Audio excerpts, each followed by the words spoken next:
How is your semester? Did you read about the lawsuits against higher ed for not meeting the needs of students? Yes. I have been reading on the topic.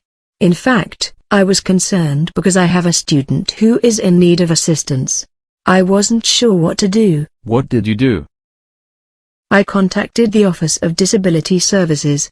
They explained the laws which define the college, faculty, staff, and student responsibilities. Really?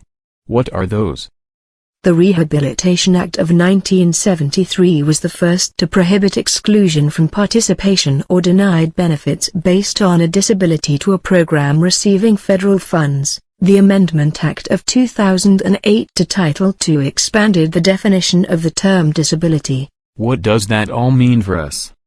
That means that there are about 13 categories of medical and physical conditions that meet the definition of disabled. Also, temporary health problems now fall into that category. For example, broken bones, pregnancy issues, strains, sprains, or infections. I had no idea it was so broad. I had students with broken bones, car accidents, illness, and I worked with those students without the Office of Disability Services. Yes, we all work with our students when they have extenuating circumstances. You don't have to go through the disability services unless the student makes a request to them. What exactly does that all mean? It means that student records submitted to the Office of Disability Services are like medical records. Confidential. We know the accommodations and are counseled on how to respond to the student behavior or request. The student still has to meet the same learning outcomes and behavior code. The program cannot be fundamentally changed. The college has to remove physical barriers. The college is responsible for auxiliary aids and services for use at school only. Why are all the lawsuits happening?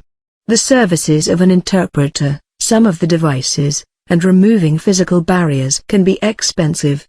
Schools felt like the burden should be shared. In some cases even the faculty or staff were being sued for not providing accommodations. How have the courts ruled? Tennessee vs. Lane.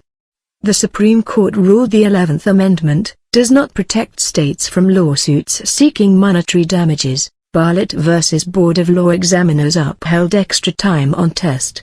In this case the individual was denied extra time on a bar exam.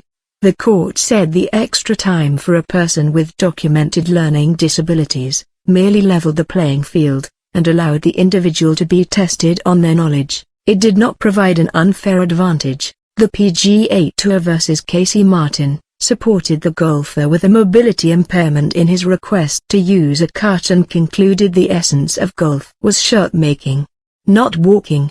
Peterson vs. University of Wisconsin.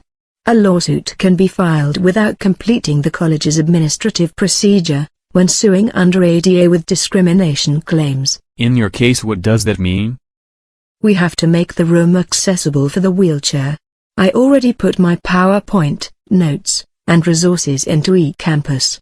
He will take oral test at the Office of Disability Service. That seems like a workable solution for everyone. I am glad we have the Office of Disability to coordinate all of this. Yes, the Library and Writing Center will also be resources. This allows me to focus on teaching and grading all those papers.